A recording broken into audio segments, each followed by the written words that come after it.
এই আন্দোলনটা আমরা বাংলাদেশ জাতীয়তাবাদী ছাত্রদল এই আন্দোলনটা যে প্রক্রিয়ায় গতকালকে শিক্ষার্থীরা করেছে সেই প্রক্রিয়াটা এবং সেখানে যে দাবি দেওয়াগুলো করেছে সবগুলোর সাথে আমরা একমত নয়। আমরা শিক্ষার্থীদের যে বন্যার সময় ক্লাস ওই পরীক্ষাগুলো যে পিছানোর জন্য যে দাবিটা এটির সাথে আমরা বাংলাদেশ জাতীয়তাবাদী ছাত্রদল একমত ছিলাম এবং জানেন বাংলাদেশ জাতীয় ছাত্রদল একটি প্রেসও দিয়েছে যে পরীক্ষা পিছানোর জন্য। তো সেই জায়গা থেকে পরীক্ষা পিছানোর দাবিটার সাথে আমরা একমত ছিলাম।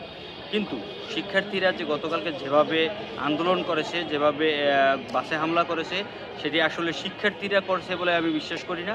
সেটি একটি উদ্দেশ্য পরিণত কিছু সংগঠন, গুপ্ত সংগঠনের একটি অংশ ছিল বলে আমি মনে করি। আপনি সেখানে দেখেছেন একজন শিক্ষার্থী বলেছে যে শেখ হাসিনাকে আমরা তাড়িয়ে ভুল করছি, তাকে আমরা আবার ফিরিয়ে নিয়ে আসবো। হ্যাঁ, এটি ছিল কি একটি নিষিদ্ধ সংগঠনের একটি উদ্দেশ্য।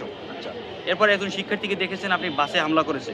সে ছাত্রশক্তির একজন নেতা, সে ফার্স্ট ইয়ারে পড়ে ইন্টারে, সে এখানে এসে হামলা করেছে, বাসের ভাঙচুর করেছে। একজন শিক্ষার্থী কখনো বাসে হামলা করতে পারে না। পুলিশের উপর হামলা দেখেছেন, একজন শিক্ষার্থী কখনই পুলিশের উপরে হামলা করতে পারে না। আমরা রাজপথে আন্দোলন সংগ্রাম করব, আমরা দাবি দেওয়া তুলে ধরবো, আমরা বিক্ষোভ করব, সেটিকে পুলিশ বাধা দিবে যাতে কোনো সেটা উচ্ছৃঙ্খল পর্যায়ে না যায়, রাষ্ট্রের কাঠামোর উপর যাতে কোনো আঘাত না আসে, সেটার জন্য শৃঙ্খলার ভিতরে থাকে। সেই জায়গা থেকে আমি পুলিশকে দায়িত্ব পালন করতে সহযোগিতা করবো, এটা হলো শিক্ষার্থীর একটি মানসিকতা। তো সেই জায়গা থেকে পুলিশের উপরে বিনা উস্কানিতে হামলা করা এটি একটি উদ্দেশ্য পরিচিত। এবং আপনি কয়েকজন শিক্ষার্থীদেরকে দেখেছেন যারা আসলে ইন্টারের পরীক্ষার্থী নয়, যারা আইডি কার্ড ছাড়া এসেছেন এবং অনেকে আইডি কার্ড নিয়ে আসলেও তিনি একজন ছাত্রীর আইডি কার্ড নিয়ে এসেছেন।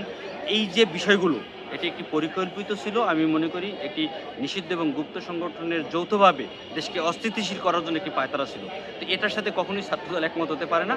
ছাত্রদল শিক্ষার্থী যে কোনো যৌক্তিক দাবি দেওয়ার সাথে একমত এবং শিক্ষার্থীদের পাশেই সবসময় ছাত্রদল এবং স্বাধীন মত প্রকাশের জন্য ছাত্রদল সবসময় বিশ্বাসী।